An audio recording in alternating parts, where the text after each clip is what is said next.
করেছেন, ঠিক কিনা? কথা বলেন ঠিক কিনা? আমার ভাইয়েরা, কোরআনকে আমরা যদি মর্যাদা দেই, আমার কোরআনকে আপনি আমি যদি চেষ্টা করি যেটা সংবিধান হবে, তাহলে রুখে দেওয়ার কেউ থাকবে? আপনি আমি তো নৌকা ফাঁদ উঠিয়েছি, সংসদে নিয়েছি, কোরআনকে পিছনে ফেলেছি, জালকুটের বস্তু বানিয়েছি, এজন্যই আপনি আমি আজকে মার খাই, ঠিক কিনা বলেন? আপনি আমি চাল কিনতে কষ্ট হয়, ডাল কিনতে কষ্ট হয়, আমার দুঃখ বোঝার মতো জমিনে কেউ নাই, কারণ হলো আমি আমার কোরআনকে ছেড়ে দিয়েছি, ঠিক কিনা বলেন? এই কোরআনকে ধরবেন তো ইনশাআল্লাহ। রাসূল বলেছেন, যারা আমার পথের উপর অবিচল থাকবে, এই পৃথিবীর জমিনে তাদেরকে বেইজ্জত করবে, তাদেরকে লাঞ্ছিত করবে, এমন কোন মায়ের সন্তান কিয়ামতের আগেও জন্ম নেবে না, ঠিক কিনা বলা মুসলমান? সম্মানিত হাজিরিন, সময় খুবই সংক্ষিপ্ত। অতি সংক্ষিপ্ত সময়ের ভিতরে আল্লাহ রাব্বুল আলামিনের কোরআনুল কারীম থেকে কিছু গুরুত্বপূর্ণ আলোচনা করার তৌফিক আল্লাহ তাআলা দান করেন, আমিন।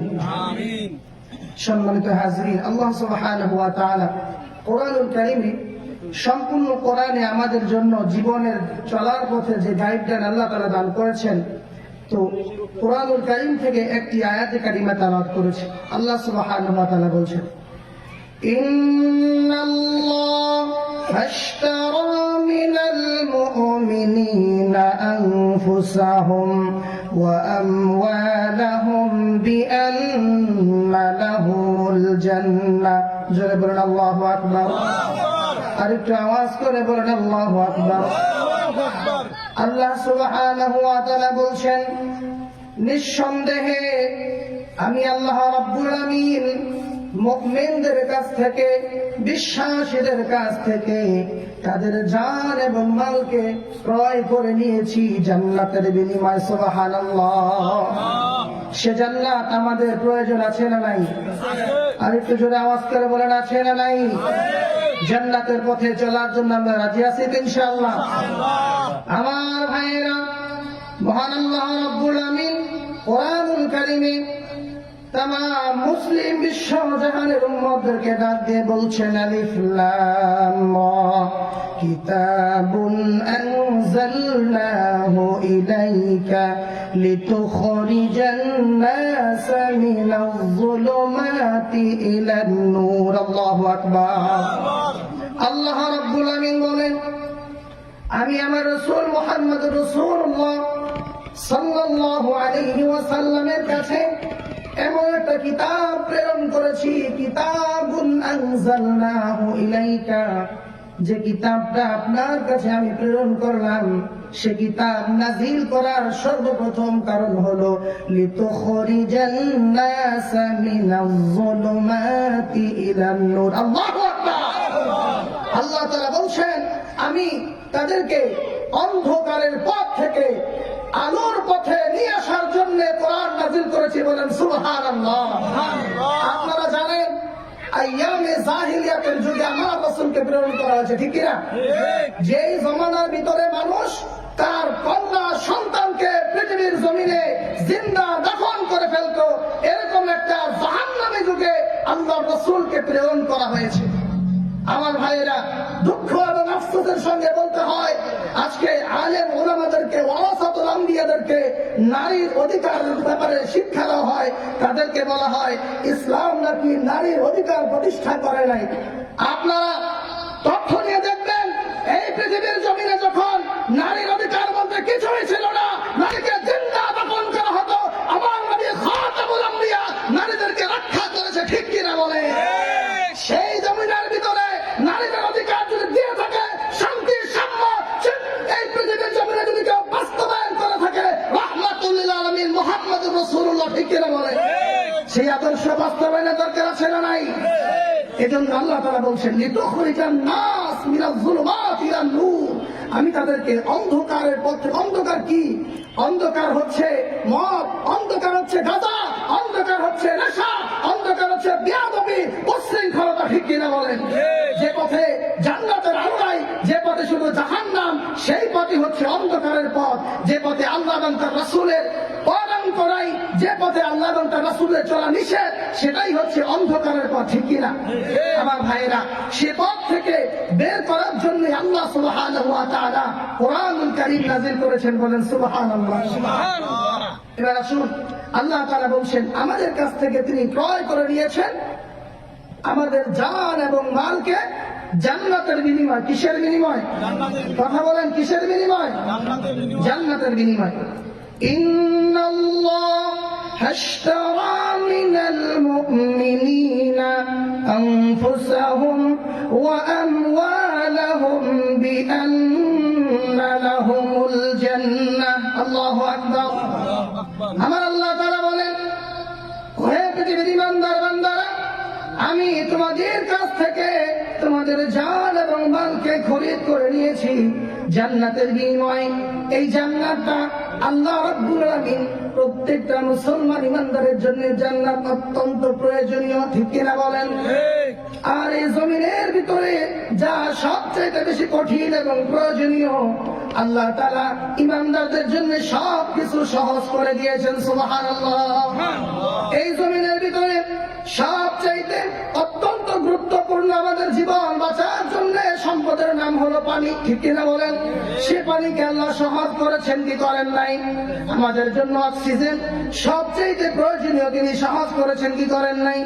আমার ভাইয়েরা, আপনি আমি যদি আল্লাহ রাব্বুল আলামিনের দিক নির্দেশনা গুলো যদি মানার চেষ্টা করি, তাহলে জান্নাত আপনার আমার জন্য সহজ হয়ে যাবে, ঠিক কিনা বলে? আমার ভাইয়েরা, কোরআনুল কারীমে আল্লাহ সুবহানাহু ওয়া তাআলা অন্যতে বলছেন, ইন্নামাল মুমিনুনা আল্লাযীনা আমানু বিল্লাহি ওয়া রাসূলিহি সুম্মা লাম ইয়ারতাবু ওয়া জাহাদু বিআমওয়ালিহিম ওয়া আনফুসিহিম ফি সাবিলিল্লাহ। আল্লাহু আকবার। আমার ভাইয়েরা, আল্লাহ তাআলা বলছেন, ও হে পৃথিবীর ইমানদারেরা, গভীর মনোযোগ দিয়ে শুনবেন। উক্ত আয়াতের ভিতরে আমার আল্লাহ রাব্বুল আলামিন এমন কিছু গুরুত্বপূর্ণ পয়েন্টে আলোচনা করেছেন, কোন মুমিন যদি কোরআনুল কারীমের এই আয়াতকে গবেষণা করে, চিন্তা করে, আমল করে, তার জন্য সমগ্র জীবনে আমল করে জান্নাত পর্যন্ত পৌঁছাবার জন্য যথেষ্ট হয়ে যাবে, সুবহানাল্লাহ। আল্লাহ তাআলা বলছেন, নিঃসন্দেহে মুমিন হলো তারা আমানু বিল্লাহি ওয়া রাসূলিহি, যারা আল্লাহ এবং তার রাসূলের উপর ঈমান আনছে। কথা বলেন, আল্লাহ এবং তার রাসূলের উপরে ঈমান আনা ছাড়া জান্নাতে যাওয়া যাবে? আর আসতে বলেন, যাবে? সম্ভব? কখনোই সম্ভব না। আল্লাহ তাআলা বলছেন, নিঃসন্দেহে মুমিন হলো তারা যারা আল্লাহ এবং তার রাসূলের উপর ঈমান আনছে। 2 নম্বরে, সুম্মা লাম ইয়ারতাবু, মক্কার কিছু কাফের ছিল, তারা সকলে মানে না বিকাল ঈমান ভঙ্গ করেছে এবং তারা মুনাফিকের পরিচয় দিয়েছে। আমার আপনার সমাজে এমন মুসল্লি পাবেন যারা মসজিদে হাজিরা দেয়, আবার তারা শিরকের আড্ডাত পূজার মঞ্চে হাজিরা দেয়, আছে না নাই? ঈমান থাকবে? কথা বলেন, থাকবে? আমার আল্লাহ তাআলা এই কথাই বলছেন, যারা ঈমান এনেছে সুম্মা লাম ইয়ারতাবু, আমার ঈমানের পথ থেকে কখনো তারা বিচ্যুত হয় না, ঠিক কিনা বলেন? এই পথের উপরে অবিচল থাকতে হবে। অন্যথা আল্লাহ বলছেন, ইন্নাল্লাযীনা ক্বালু রাব্বুনাল্লাহ সুম্মা ইসতাকামু তাতানাজ্জালু আলাইহিমুল মালায়েকা। আল্লাহু আকবার। ঈমান আনার পরে তারা এই পথের উপরে অবিচল থেকেছে, পাহাড়ের অবিচল থেকেছে, সুম্মা ইসতাকামু, এই পথ থেকে তারা এদিক সেদিক কখনো নড়াচড়া করে নাই। আমার ভাইরা খেয়াল করেন, আল্লাহ তাআলা বলছেন, সুম্মা লাম ইয়ারতাবু, তারা এই পথ থেকে কখনো অন্যদিকে যায় নাই। ওয়াজাহাদু বিআমওয়ালিহিম ওয়া আনফুসিহিম ফি সাবিলিল্লাহ। এরপরে আমার বান্দারা, আমি আল্লাহ রাব্বুল আলামিনের উপর ঈমান আনার পরে আমার রাসূলের উপর তারা ঈমান আনলো এবং তারা সারা জীবন আমি রাসূলের ঈমানের উপর অটল এবং অবিচল থাকলো। অন্য কোন মতাদর্শ, অন্য কোন আদর্শ থেকে তারা পথ বাড়ালো না, পা বাড়ালো না। এরপরে আমি আল্লাহ তাদেরকে যে কোরআন নাযিল করেছি, এই কোরআন অনুযায়ী জীবন যাপন করার কথা কথা বলেছি, আর দেশটাকে সমাজটাকে আমি আল্লাহ তাআলার কোরআন দিয়ে সাজানোর কথা বলে দিয়েছি, ঠিক কিনা বলেন? এই কোরআন কি আপনার আমার শুধু তাবিজ বানানোর জন্য নাজির হয়েছে? কথা বলেন। ঝাড়ফুঁকের জন্য? শুধু তাবিজ আর ঝাড়ফুঁকের জন্য কোরআন নাজির হয়েছে? আল্লাহ তাআলা বলছেন ওয়াশিফাউল লিমা ফিস সুদূর। আল্লাহ তাআলা কোরআনের অন্তরের ভিতরে সমগ্র বিশ্বে যত রোগ রয়েছে, বালাই মুসিবত রয়েছে, সকল কিছুর জন্য নাজাত আর মুক্তির সেবা দান করেছেন। তাহলে যদি শুধু তাবিজ আর ঝাড়ফুঁকের মাধ্যমে আমরা শিফা অর্জন করি, সমগ্র রাষ্ট্রের মানুষ আজকে জুলুমের শিকার, বিশ্ব মুসলিম জাহান কলঙ্কিত হচ্ছে, নাস্তিক বেঈমানদের পায়ের নিচে পিষ্ট হচ্ছে, এই জুলুম নির্যাতন বন্ধ করবে কে, ঠিক কিনা বলেন? অতএব বোঝা গেল কোরআন শুধু ঝাড়ফুঁকের জন্য নয়, এ কোরআন দ্বারা আপনার আমার বিশ্ব পরিচালিত হবে, ঠিক কিনা বলেন? এই জন্যই আল্লাহ কোরআন নাযিল করেছে, ঠিক কিনা? কথা বলেন, ঠিক কিনা? আমার ভাইয়েরা, কোরআনকে আমরা যদি মর্যাদা দেই, আমার কোরআনকে আপনি আমি যদি চেষ্টা করি যেটা সংবিধান হবে, তাহলে রুখে দেওয়ার কেউ থাকবে? আপনি আমি তো নৌকা ধান উঠিয়েছি, সংসদে নিয়েছি, কোরআনকে পিছনে ফেলেছি, ঝাড়ফুঁকের বস্তু বানিয়েছি, এজন্যই আপনি আমি আজকে মার খাই, ঠিক কিনা বলেন? আপনি আমি চাল কিনতে কষ্ট হয়, ডাল কিনতে কষ্ট হয়, আমার দুঃখ বোঝার মতো জমিনে কেউ নাই, কারণ হলো আমি আমার কোরআনকে ছেড়ে দিয়েছি, ঠিক কিনা বলেন? এই কোরআনকে ধরবেন তো ইনশাআল্লাহ? রাসূল বলেছেন যারা আমার পথের উপর অবিচল থাকবে, এই পৃথিবীর জমিনে তাদেরকে বেইজ্জত করবে, তাদেরকে লাঞ্ছিত করবে, এমন কোন মায়ের সন্তান কিয়ামতের আগেও জন্ম নেবে না, ঠিক কিনা বলা মুসলমান? নারায়ে তাকবীর, লিল্লাহি তাকবীর। আল্লাহ কবুল করেন, বলেন আমিন। এই কোরআনকে প্রতিষ্ঠিত করার জন্য নিয়ত করবেন তো ইনশাআল্লাহ? নিয়ত করবেন তো ইনশাআল্লাহ? আমার ভাইয়েরা, আল্লাহ বলছেন ওয়াজাহাদু বিআমওয়ালিহিম, তারা আমার কোরআনকে প্রতিষ্ঠা করার জন্য তাদের সম্পদ দ্বারা, ওয়া আনফুসিহিম, তাদের জান এবং মাল দ্বারা তারা চেষ্টা প্রতিষ্ঠা করবে। করবেন তো ইনশাআল্লাহ? এই জান এবং মাল একদিন থাকবে না চলে যাবে? কথা বলেন, চলে যাবে না থাকবে?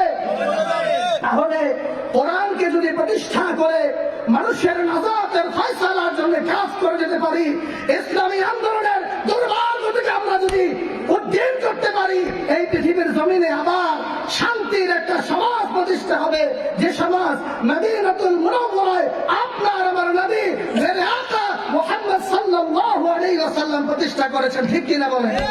কোরআনুল কারীম আল্লাহ বলছেন ইন্নাল্লাহা আশতারা মিনাল মুমিনিন, তোমার স্রষ্টা আল্লাহ তোমার কাছ থেকে জান এবং মালের বিনিময়ে, জান্নাতের বিনিময়ে তোমার জান এবং মালকে ক্রয় করেছেন। সে জান্নাত দরকার আছে না নাই? এরপরে আল্লাহ বলছেন ইউকাতিলুনা ফি সাবিলিল্লাহ, এমন মুমিন তারা হবে যাদের তারা আল্লাহ এবং তার রাসূলের জন্য, দ্বীন প্রতিষ্ঠার জন্য তারা আল্লাহর পথে জিহাদের পথে সংগ্রাম করে, বলেন সুবহানাল্লাহ। দরকার আছে না নাই? আমার ভাইরা, যদি আমরা সুযোগ না দিতাম, তাহলে আজকে আপনার আমার মাথার উপরে বসে কাঁঠাল ভেঙে খাওয়ার সুযোগ কারো হতো না, ঠিক কিনা বলেন? আমার ভাইরা, কোরআনুল কারীমের আয়াতে আল্লাহ বলছেন ইন্নাল্লাযীনা ক্বালু রাব্বুনাল্লাহু সুম্মা ইসতাকামু তাতানাজ্জালু আলাইহিমুল মালায়েকা। আল্লাহু আকবার। নিঃসন্দেহে যারা ঈমান এনেছে আর ঈমানের উপর অবিচল থেকেছে, আমার আল্লাহ তাআলা তাদেরকে সহযোগিতা করার জন্য আসমানের সেনাবাহিনী, সাদা পাগড়িওয়ালা বাহিনী, ফেরেশতাদেরকেও নাযিল করে দিয়েছে। এই পৃথিবীর জমিনে এমন অবিচল ঘটনা, বিরল ঘটনা আমার নবী মুহাম্মদুর রাসূলুল্লাহ সাল্লাল্লাহু আলাইহি ওয়াসাল্লাম ঘটিয়েছেন। আসমান থেকে ফেরেশতা, কুরআনুল কারীম আল্লাহ বলছেন 50,000 সানাতিন মিম্মা তাউদ্দুন, আমি আল্লাহ তাআলা তোমরা গণনা করো 5,000 ফেরেশতা বদরের ময়দানে প্রেরণ করেছি। সুবহানাল্লাহ। তাহলে আল্লাহ তাআলার কোরআন বিজয়ের জন্য যদি আমরা সংগ্রাম করতে পারি, আল্লাহ ফেরেশতাদের মাধ্যমে সহযোগিতা করবেন, ঠিক কিনা বলেন? আমার ভাইয়েরা, একটি জ্বলন্ত দৃষ্টান্ত আপনাদের সামনে উপস্থাপন করি। সাহাবায়ে কেরাম রিদওয়ানুল্লাহি তাআলা আলাইহিম আজমাইন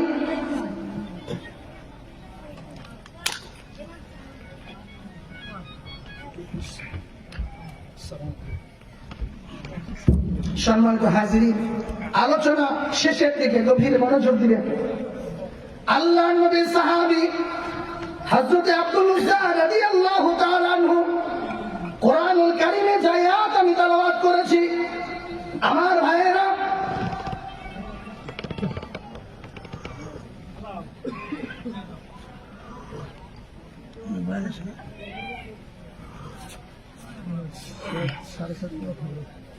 যে আল্লাহ রাব্বুল আলামিন আপনার আমার জান এবং মালকে জান্নাতের বিনিময়ে খরিদ করে নিয়েছেন, নাজরানা অসংখ্য অগণিত সাহাবায়ে কেরাম পেশ করে দেখিয়েছেন। হযরতে আব্দুল উজ্জা রাদিয়াল্লাহু তাআলা আনহু মক্কার একজন সম্ভ্রান্ত সাহাবী ছিলেন, যিনি মক্কার জমিনে 10 জন মানুষ যদি সবচেয়ে ভালো কাপড় পরিধান করত, তাহলে তিনি ভালো কাপড় পরিধান করতেন।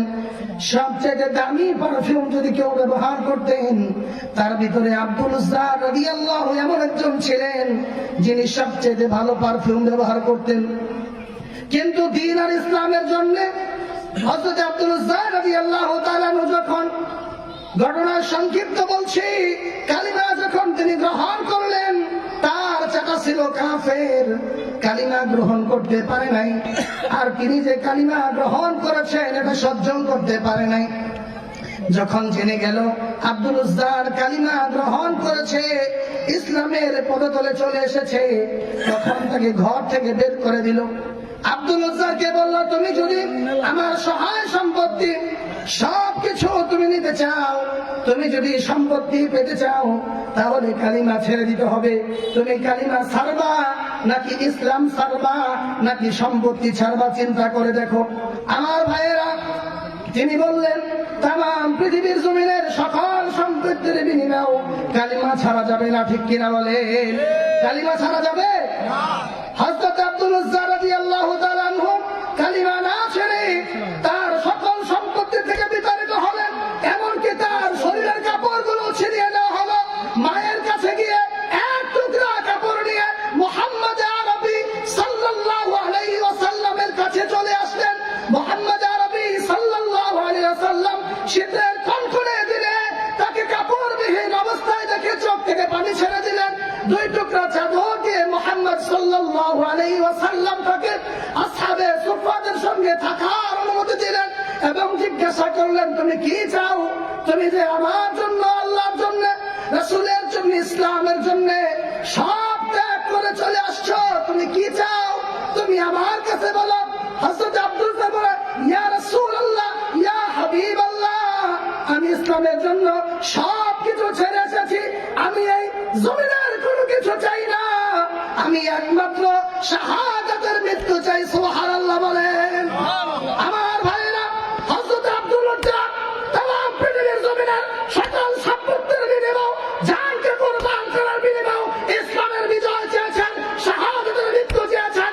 আজকে যুব সমাজকে আমি আহ্বান করব, আমার যুবক ভাইরা, কলিজার টুকরা ভাইরা, তোমরা যদি নাস্তিকদের পদাঙ্ক অনুসরণ ছেড়ে দিয়ে এই পৃথিবীর জমিনে মুহাম্মদ আরবির পদাঙ্ক করে আবার আসতে পারো, তোমরা যদি আবার ইসলামের পতাকা তোলে চলে আসো, ইনশাআল্লাহ তোমরা ইনশাআল্লাহ বাংলাদেশের ঢাকা থেকে তেতুলিয়া, রূপসা থেকে পাতুরিয়া এবং দুর্বার গতি আবার আন্দোলন থেকে উঠবে। ইসলামের এই দুর্বার গতিকে আগামী দিনে ইসলামের শাসন এই দেশে কায়েম হওয়া কেউ ফেরাতে পারবে না। ঠিক কিনা বলা মুসলমান? লিল্লাহি তাকবীর, নারায়ে তাকবীর। আল্লাহ কবুল করেন, পড়েন আমিন। এই জমিনে ইসলাম আবার প্রতিষ্ঠিত হবে, ইসলামী হুকুমত খেলাফত আলা মানহাজুন নবুওয়া প্রতিষ্ঠা হবে। চান কি চান না? আমরা আর কতদিন কাদিয়ানীদের হাতে লাঞ্ছিত হব? আর কতদিন সেকুলারিজমের হাতে লাঞ্ছিত হব? আর কতদিন বেঈমানদের হাতে পিষ্ট হব? ঠিক কিনা বলেন? ক্ষমতা এবার কোরআনের হাতে দিতে হবে। ঠিক কিনা? ক্ষমতা কাকে দিবেন? ড্রাইভিং থাকবে কোরআনের হাতে, দেশ চলবে শান্তির পরিবেশে। এই দেশে যদি ওলামায়ে কেরামকে সাক্ষী রেখে বলতে চাই, ওলামায়ে শুনে রাখো, এই কোরআন যদি সংসদে যায়, কোরআন যদি ক্ষমতায় বসে, 1 মাসের মধ্যে যা কিনা 56 বছরেও এই দেশে কেউ করে দেখাতে পারে নাই, মদ গাঁজা জুয়া, ফেন্সিডিল, অশান্তি, নিরাপত্তা, জুলুম, নির্যাতন, নিপীড়ন সব বন্ধ হয়ে যাবে। ঠিক কিনা বলেন? 1 মাসের মধ্যে সব বন্ধ হয়ে যাবে। একমাত্র কোরআনের দ্বারাই এই সুপার পাওয়ার আছে। ঠিক কিনা বলেন? এজন্য আমার ভাইয়েরা, আপনাদের প্রতি উদাত্ত আহ্বান থাকবে, আপনি আমি আপনার আমার জীবনে কোরআনকে বাস্তবায়িত করব, ইসলামী আন্দোলনের ইচ্ছা তামান্না অন্তরে জাগ্রত করব।